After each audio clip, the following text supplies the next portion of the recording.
नमस्कार मित्रांनो, स्वागत आहे तुमचं आपल्या एका नवीन व्हिडिओमध्ये. यात की आपण एम्बेडेड सिस्टीम याचा पहिला चॅप्टर स्टार्ट करणार आहे, जो की आपला चॅप्टर आहे 12 मार्क्सचा हा चॅप्टर पहिला, जो की आपण आजच्या पूर्ण व्हिडिओमध्ये जो हा चॅप्टर आहे तो संपवणार आहे. 12 मार्क्स म्हणजे 70 पैकी 12 मार्क्स आज आपण या व्हिडिओमधून कव्हर करणार आहे. तर पहिल्यांदा तर आपल्याला पाहायचं आहे overview of a embedded system. आता हा आहे आपला सिलेबस. यामध्ये आहेत 1.1 असेल, 1.2 असेल, 1.3 असेल, 1.4 असेल. असे 4 टॉपिक आहेत. आपण आता वन बाय वन जे आहे ते पाहूया. 1.1 जो आहे तो आहे एम्बेडेड सिस्टीम पाहिजे आहे, काय आहे ते, आणि नंतर त्याची ब्लॉक डायग्राम, आणि नंतर त्याचं ब्लॉक डायग्रामचं डिस्क्रिप्शन आणि त्याचं लेयर मॉडेल हे पाहायचं आहे आपल्याला 1.1 मध्ये. पण आपण सिलेबस चालू करण्याआधी पहिल्या मेन 2 गोष्टी काय पाहणार आहे ते म्हणजे रिस्क आणि सिस्क हे 2 प्रकारचे आर्किटेक्चर्स असतात. तर रिस्क म्हणजे काय आणि सिस्क म्हणजे काय? रिस्क म्हणजे reduce instruction set of computer. म्हणजेच रिस्क म्हणजे स्मॉल आणि सिंपल एक सेट असतो इन्स्ट्रक्शनचा, त्याला आपण म्हणतो रिस्क. आणि सिस्क म्हणजे काय तर कॉम्प्लेक्स इन्स्ट्रक्शनचा सेट असतो, त्याला आपण म्हणतो सिस्क. इथे याची प्रॉपर डेफिनेशन दिलेली आहे व त्याचे एक्झाम्पल सुद्धा दिलेले आहेत. इथे पण डेफिनेशन आहे, एक्झाम्पल आहे. हे तुम्हाला जर आधीच माहित असेल तर चांगली गोष्ट, नसेल माहित तर एकदा नोट डाऊन करून घ्या. आता याच्यातील सिंपल डिफरन्स काय आहे रिस्क आणि सिस्क, मी इथं का हे सांगते तर पुढे जाऊन तुम्हाला याच्यावरती हे बेसिक आहे, याच्यावरती खूप साऱ्या कन्सेप्ट पाहिजे आहेत. त्याच्यामुळे आत्ताच इथे क्लिअर करून घ्या. रिस्क आहे ते सिंपल इन्स्ट्रक्शन सेट आहे, सिस्क आहे तो कॉम्प्लेक्स इन्स्ट्रक्शन सेट आहे. फास्टर एक्झिक्युशन आहे कारण सिंपल आहे आणि स्मॉल आहे. इथं स्लो एक्झिक्युशन आहे. नंतर युजली वन क्लॉक सायकल एक क्लॉक सायकल पर इन्स्ट्रक्शनला लागते. इथं जास्त लागतात, मल्टिपल क्लॉक सायकल रिक्वायर असतात. लेस हार्डवेअर कॉम्प्लेक्सिटी आहे, मोर हार्डवेअर कॉम्प्लेक्सिटी आहे. इथे एक्झाम्पल आहे arm, risk V, Intel x86 असे एक्झाम्पल्स आहेत. कंपॅरिझन का दिले तर कंपॅरेटिव्हली जेव्हा तुम्ही करता तेव्हा तुमच्या जास्त लक्षात राहील. आता आपण पाहूया आपला 1.1 जो की आहे embedded system, block diagram, description आणि लेअर मॉडेल.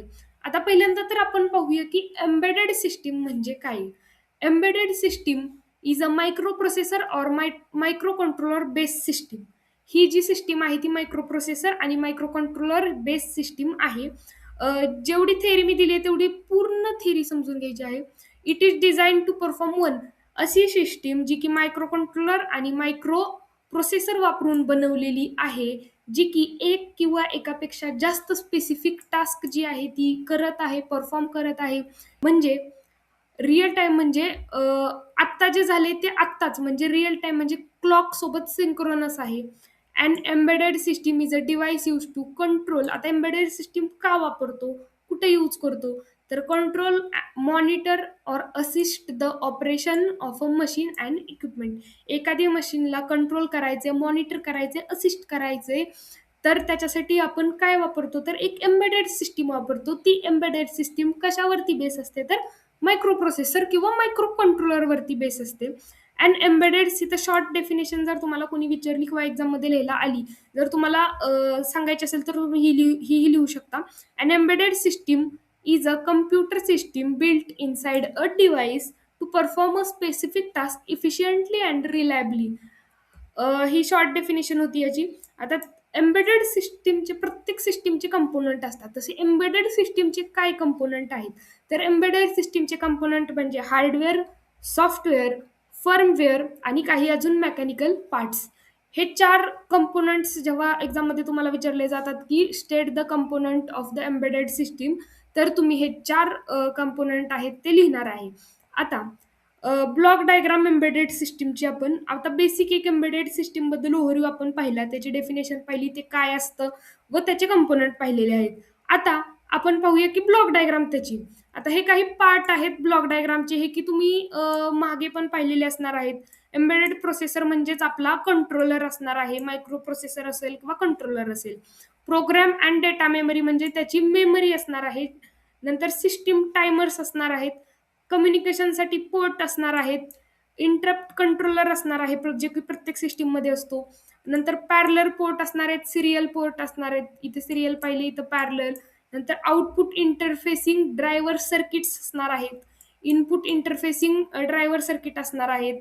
नंतर पॉवर सप्लाय जो की प्रत्येक सिस्टीमला लागतो, रिसेट ऑसिलेटर सर्किट असेल आणि सिस्टीम ॲप्लिकेशन स्पेसिफिक सर्किट असेल. आता हे एक 10 पार्ट आपल्याकडे आहेत एम्बेडेड सिस्टमचे. आता जेव्हा आपण ही ब्लॉक डायग्राम बघतो एक्झाममध्ये 100% प्रश्न असतो की ब्लॉक डायग्राम ड्रॉ करा एम्बेडेड सिस्टमची म्हणून. तेव्हा तुम्ही कशी करणार? पहिल्यांदा तर एक जनरल सिस्टम लक्षात ठेवा. एक जनरल सिस्टम इथे मी दाखवते. हा आहे तुमचा कंट्रोलर. प्रत्येक कंट्रोलरला इनपुट असतात. इनपुट आणि आउटपुट असतात. इथून इनपुट येतो, कंट्रोलर त्याच्यावरती प्रोसेस करतो व आपल्याला आउटपुट भेटतं. ही झाली एक बेसिक एक तुम्हाला अंडरस्टँडिंगसाठी. आता इथे सेम तसंच लक्षात ठेवायचं आहे. Input devices interfacing and driver circuits आहेत. म्हणजे इथे इनपुट डिव्हाइसेस आहेत ते इंटरफेस केले जात आहेत. म्हणजे इथं कनेक्ट केले जात आहेत. त्याच्या थ्रू सिग्नल आतमध्ये येतोय. व एक असं लक्षात ठेवायचं आहे की हा आहे तुमचा ओव्हरऑल जो एक सीपीयू असेल किंवा ओव्हरऑल एक सिस्टीम. इथून इनपुट आलेले आहेत, सिग्नल आलेले आहेत.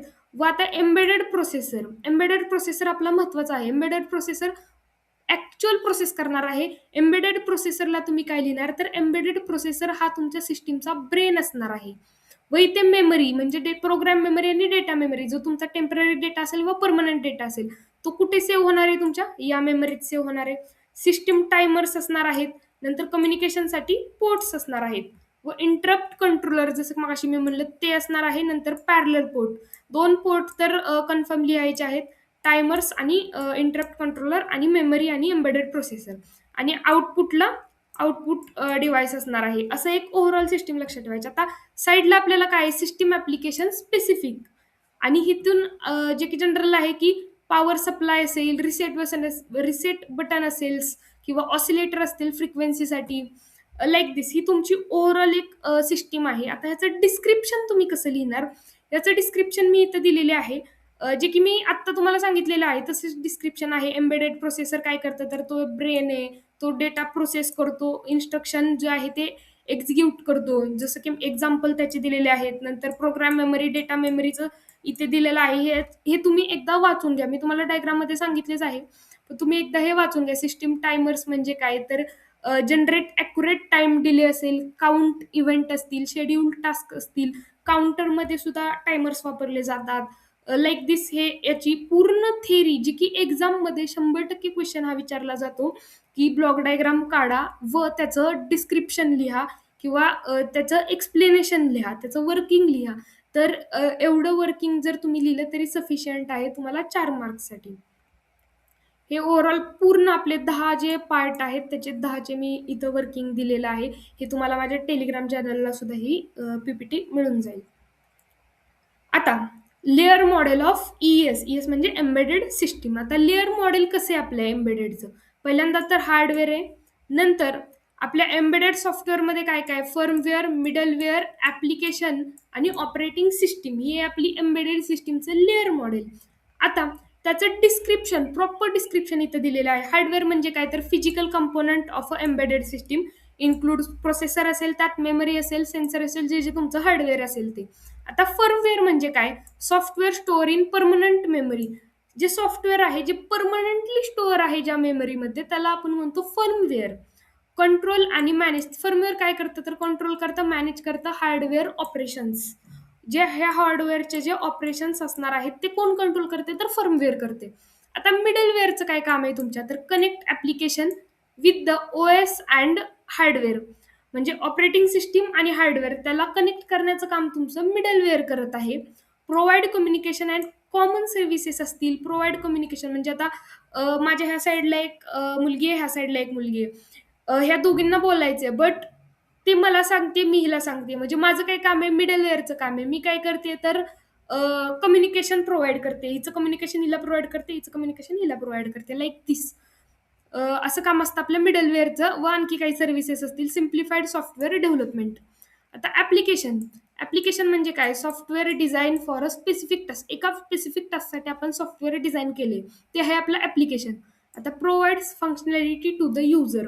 युजर्सला फंक्शन्स प्रोव्हाइड करते, वेगवेगळे असेल ते. Uses system resources through the OS. Operating सिस्टीमचे जे रिसोर्सेस आहेत ते यूज करतं. नंतर ऑपरेटिंग सिस्टीमचं काय काम आहे? तर मॅनेज हार्डवेअर असेल, सॉफ्टवेअर असेल. जे त्यांचे रिसोर्सेस आहेत ते दोन्ही मॅनेज करण्याचं काम जे आहे ते तुमचं कोण करत आहे, तर ऑपरेटिंग सिस्टीम करत आहे. Act as a bridge between application and hardware. Application आणि हार्डवेअरच्या मधलं ब्रिज जे आहे ते कोण बनत आहे, तर तुमचं ऑपरेटिंग सिस्टीम आहे. कंट्रोल मेमरी टास्क असतील, मेमरी असेल, टास्क असतील आणि डिव्हाइसेस असतील. याचं काम सुद्धा ऑपरेटिंग सिस्टीम. इथे तुम्ही पाहू शकता ॲप्लिकेशन असेल, इथं मिडलवेअर लेयर असेल, लाईक दिस अशी ही एक लेयर मॉडेल असतं. अजून वेगवेगळ्या बुक्समध्ये वेगवेगळे लेयर मॉडेल दिलेले आहेत. तेही मी टेलिग्राम चॅनलवरती माझ्या टाकून देईल. ते पण तुम्ही एकदा बघून घ्या. आता आता आपल्याला कॅरेक्टरिस्टिक्स पाहिजे आहेत एम्बेडेड सिस्टीमच्या. काही मेन्शन केलेल्या कॅरेक्टरिस्टिक्स आहेत सिलेबसमध्ये, ज्या की मेन्शन केलेल्या आहेत, ज्याच्यावरती क्वेश्चन येण्याचे चान्सेस आहेत. जसं की इथे तुम्ही सिलेबसमध्ये पाहू शकता. हे आहेत आपले कॅरेक्टरिस्टिक्स ऑफ. आपण आता 1.2 बघतोय, आपण 1.1 कव्हर केलेलं आहे. आता आपण 1.2 पाहतोय. तिथं कॅरेक्टरिस्टिक्स ऑफ एम्बेडेड सिस्टीम पाहायच्या आहेत आपल्याला, ज्यात की आपल्याला पाहायचं आहे सीपीयूचा type, maximum CPU speed, processing power, memory, performance.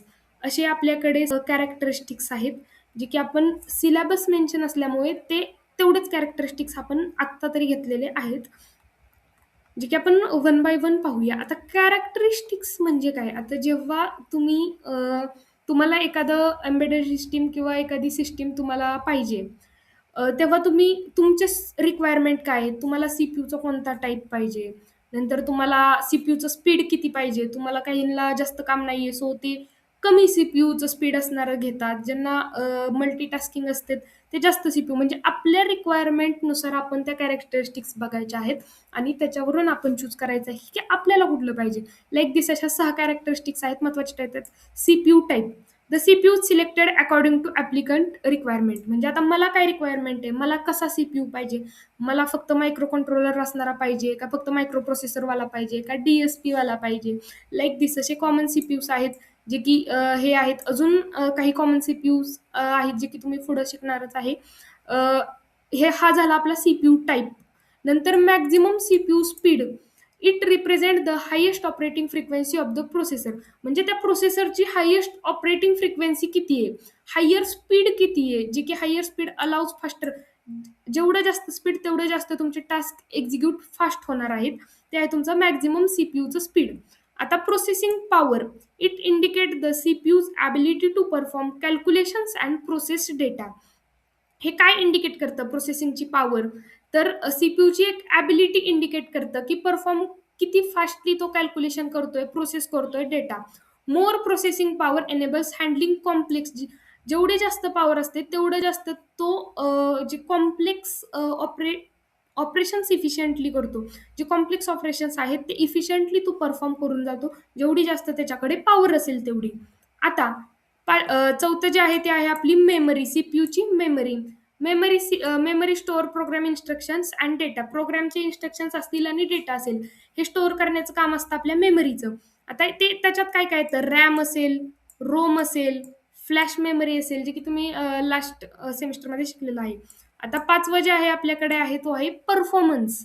Performance refer to how efficiently the system complete task.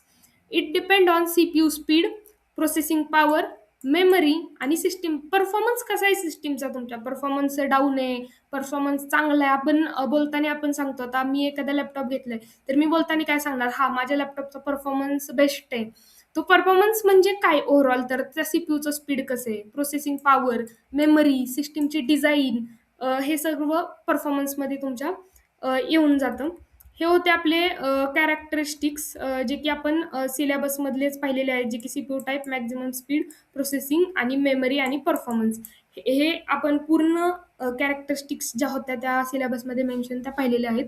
आता आपण जातोय क्लासिफिकेशनकडे, जे की आपल्याला सिलेबसमध्ये काय सांगितलंय, classification of embedded system, small scale, medium scale आणि सोफिस्टिकेटेड, नंतर स्टँड अलोन आणि रिअल टाईममध्ये 2 टाईप बघायचे, सॉफ्ट आणि हार्ड रिअल टाईम.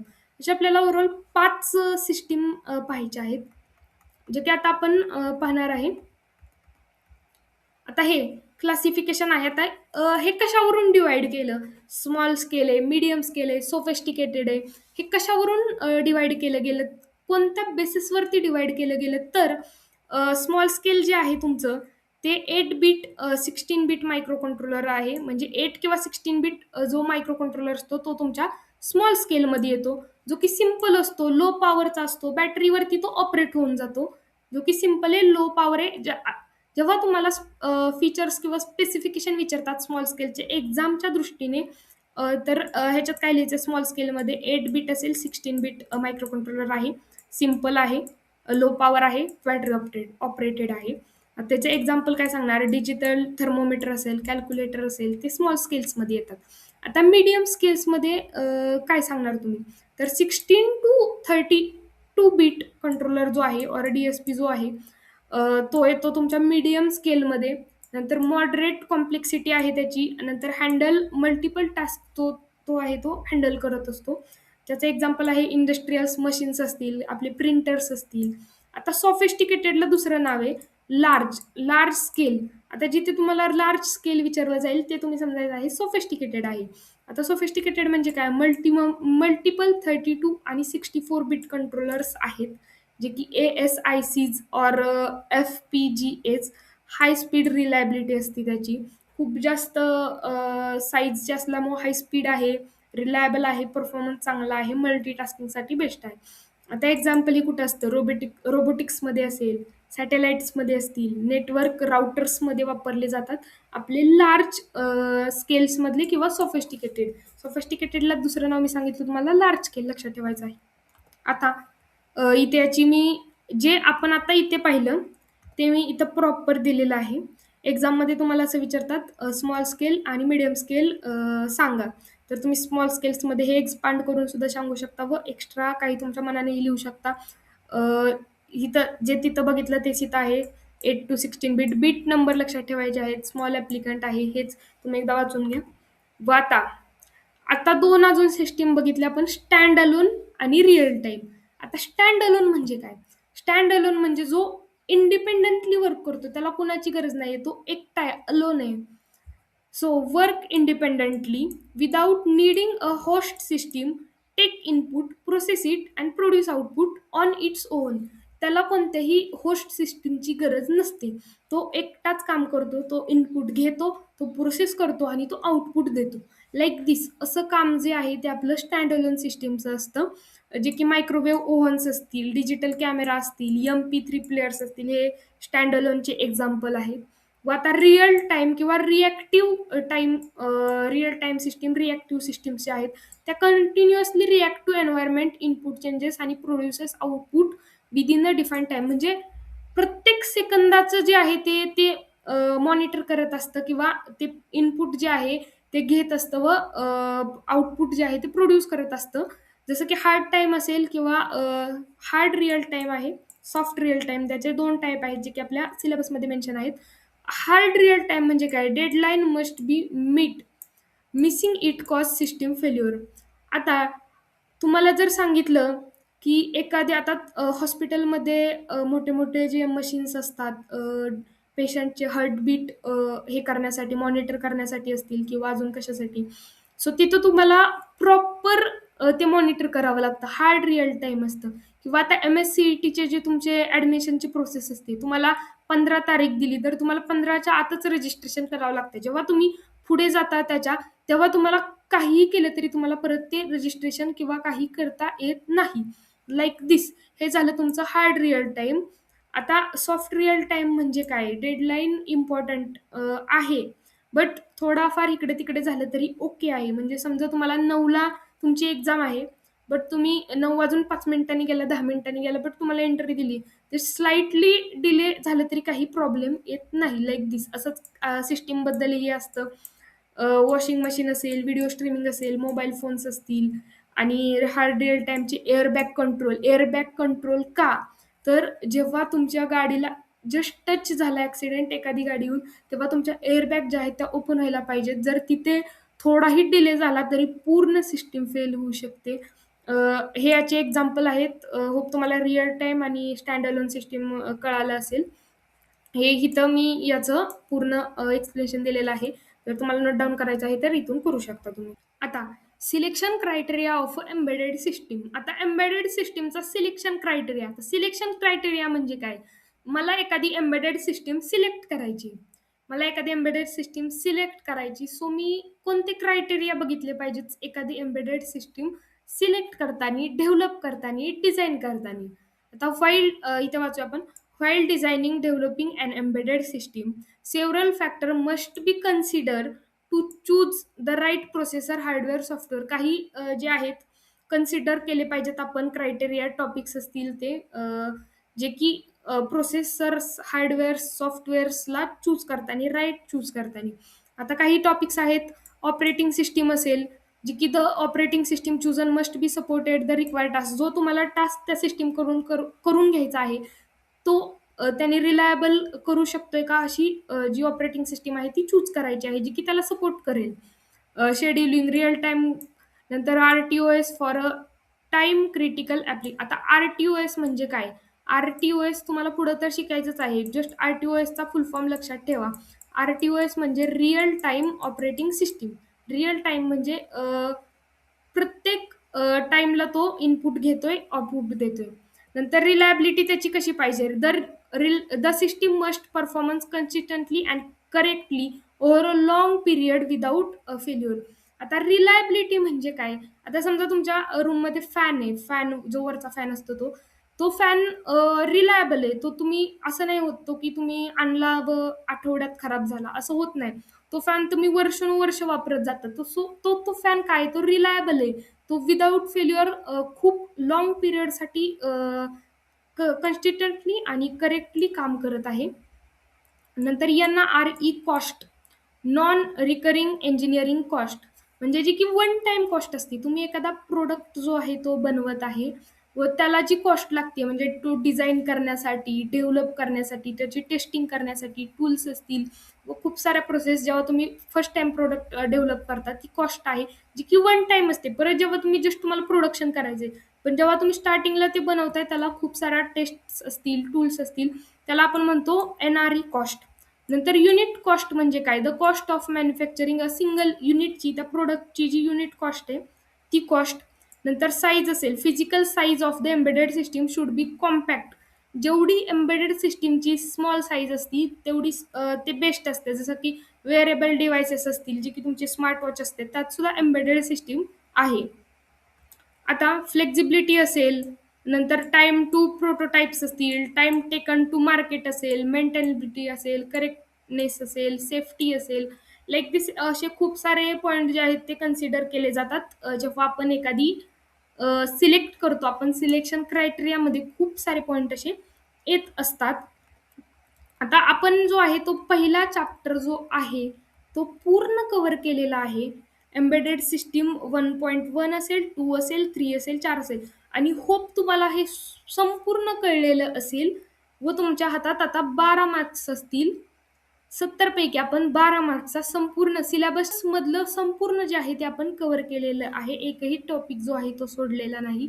युनिट 1 हा आपला सोप्पा आहे. नक्की प्रिपेअर करा व याचे क्वेश्चन्स असतील प्रिव्हियस इयरचे ह्या चॅप्टरवरचे किंवा ह्या युनिटवरचे, ते तुम्हाला माझ्या टेलिग्राम चॅनलला भेटून जातील. जर व्हिडिओ आवडला असेल तर नक्कीच लाईक करा, शेअर करा आणि सबस्क्राईब करा चॅनलला आपल्या. Thank you for watching.